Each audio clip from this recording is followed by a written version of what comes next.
I'm Michelle Palmer. I'm the Executive Director of Community Living London. We're an organization that provides support to people with developmental disabilities in all ranges of life. So our respite services for children, for example, we have some very young people who will come into respite, and some of them stay with us through all supports in all ages of their life. But we don't ever say you're too young or you're too old for what we do. So we have 32 homes.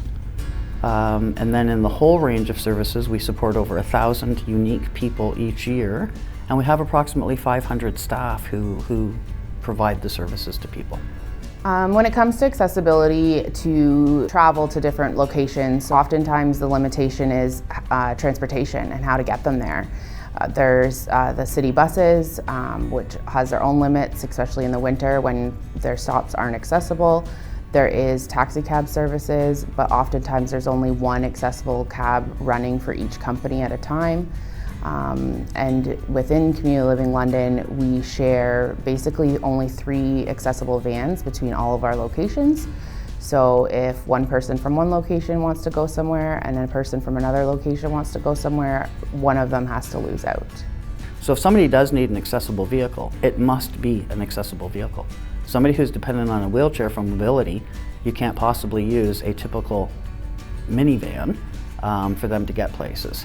So having accessible vehicles makes it so the people we provide support to who require that can have spontaneous activities in their life just like you and I do.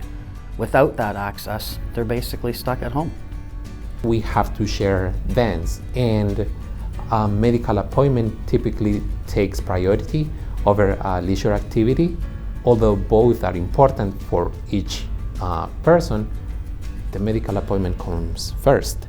That means that the wishes and the likes of this other person have to be pushed back. Oftentimes people don't get to go to the events that they want just because we can't find the transportation for them to get there. Someone who's in a wheelchair doesn't have the same opportunity when they don't have a van that's right there. When you have to book that van, they can't just spontaneously say, hey, let's go to the beach, let's go for a walk in the park, let's go people watch at the mall. You have to plan and book that, so you don't have that spontaneity to just do that. If you have a van that's a little more accessible, you can do that. When they're out and doing things and seeing different things and all that stimulation of all that stuff that's going on in the world, the smile and the laughs, and that's the thing that is the most important part of our job, is making sure that people are happy. So within our residential homes where accessibility is required, we have over 20 people who require accessible vans. But that's just focusing on our residential supports. We also have all of our day supports, our community participation supports, where many people also require an accessible vehicle. And the whole focus of community participation day supports is community. So once again, if you can't access the community because you have no way of getting there, then we're also not fulfilling what it is we're achieving within our day programs. If you want to access your community and you can't walk and you can't take a typical van, how are you going to access your community? Working frontline for the last 15 years, I've really noticed that the funding doesn't meet the needs that we were able to do 15 years ago. I think cost of living impacts the people we support on a day-to-day basis more than people recognize. $1,000 a month does not allow people to actually live a fulfilled life. And staff supports within that, we try our best, and I'll tell you, we've got some amazing creative staff in this agency, but sometimes we let people down, and that's a hard thing to walk away from at the end of the day.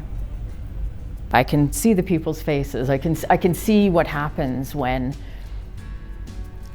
half an hour before you're supposed to get an accessible van that you've arranged to borrow, when you're told that, sorry, that lunch that you plan to go meet your friend for, can't do it.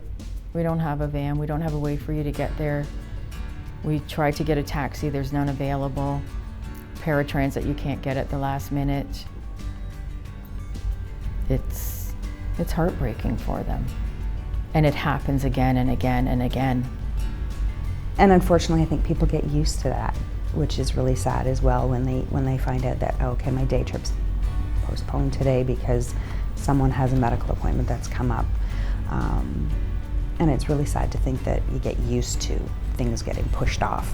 Sometimes people can be sad, sometimes people can be angry, sometimes people can be upset, but we have to find tools or ways to make sure that they are still able to do as much as they can, even if we don't have all the resources.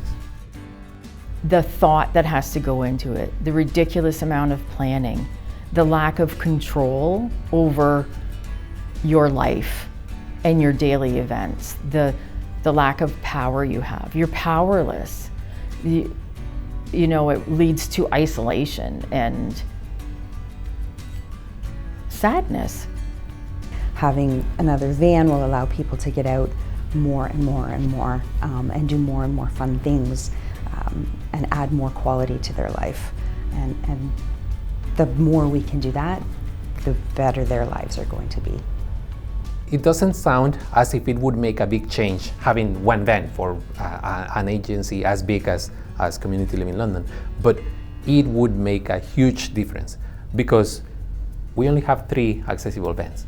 So having one more can help a lot of people. A brand new van for our organization would make it so people who live in our homes and are supported by the staff that we work with can actually go out and meet the dreams and goals that they want to have. There's so many barriers that they face every day.